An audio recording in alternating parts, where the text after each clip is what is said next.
Well, let's explore this a little bit further. Secretary General of the Palestinian National Initiative, Mustafa Bouti, joins us now from Ramallah. Mustafa, briefly, we've heard what our correspondent thinks Mahmoud Abbas and Blinken will talk about. You presumably have the inside track. What do you think the Palestinian Authority will be hoping for from this meeting, briefly? What they will be hoping for is not going to happen, which is an immediate ceasefire. And the United States of America is continuing to support this terrible atrocity. It is actually participating in this war and these war crimes, including genocide, collective punishment, and ethnic cleansing of the Palestinian people. The talk about a Palestinian state in the long run is nothing but a lip service to cover up what's happening today on the ground, not only in Gaza, but in the West Bank, where the Palestinian Authority has already been deprived from all authorities by the Israeli occupying force. I mean, you say there that it's a lip service talking about the future of Gaza. The US seems to want the Palestinian Authority involved in Gaza in some form, certainly after the conflict ends. I wonder, the Palestinian Authority lacks credibility. What are you doing within your organization? What's the Palestinian Authority doing to make themselves a more plausible organization for the future to be in charge there? First of all, the problem is not the Palestinian Authority when it comes to Gaza. The problem is the Israeli occupation. The problem is the Israeli bombardment. The problem is that almost 30,000 Palestinians have been killed, if we count those under the rubble, and more than 60,000 injured. And that goes on. Regarding the Palestinian Authority, in my opinion, and in our opinion as Palestinian National Initiative, being an opposition democratic force, the PA should move immediately in the direction of forming a national unity leadership and a national unity interim government to block any possibility of separating Gaza from the West Bank and to block any of the Israeli efforts to bring a bunch of collaborators to work under Israeli occupation so that Israel would sustain its occupation in the Gaza Strip. This is what the Palestinian Authority should do. And it should also say that an interim government will be there only temporarily till elections will be organized so that Palestinians will decide on their own, by themselves, who should govern them through democratic free elections.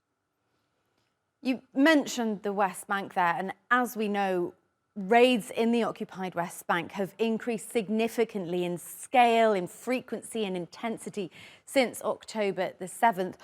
What does the Palestinian Authority and what do you specifically want the United States to do to stop them? They've condemned them verbally many times, but that doesn't seem to have had any impact. What specifically does the US need to do to stop these raids going on?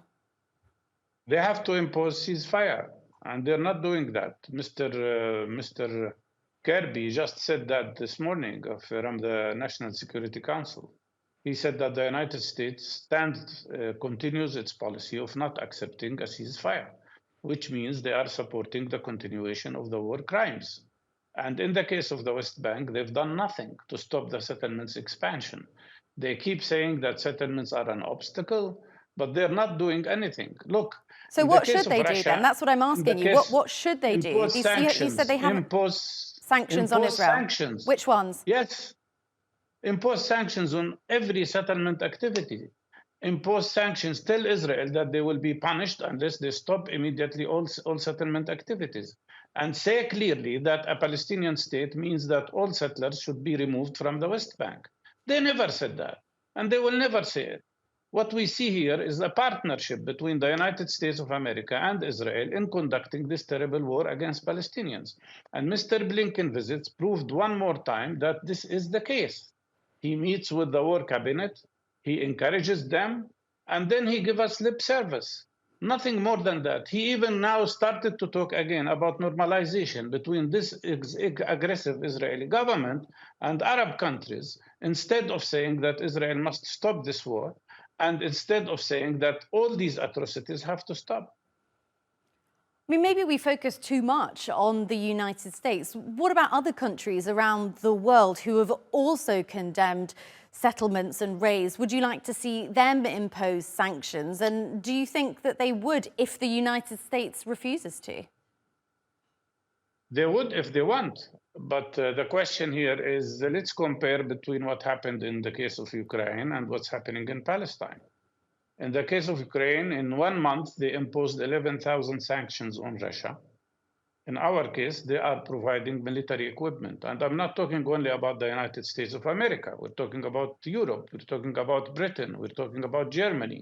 We're talking about so many countries that are providing all these military equipment and military arsenal to Israel to continue this terrible war. And they're not looking at the consequences. If they were really against settlement activities and if they really are for a Palestinian independent state, they should immediately impose sanctions on Israel to stop, first of all, this war, to have a complete ceasefire, and they should support the case in front of the International Court of Justice, which is presented today or tomorrow by the South African government, that a genocide is taking place and it has to stop. Mustafa Barghouti from the Palestinian National Initiative, many thanks for joining us today, and I know we'll be keeping a close eye on that meeting between Mahmoud Abbas and Antony Blinken.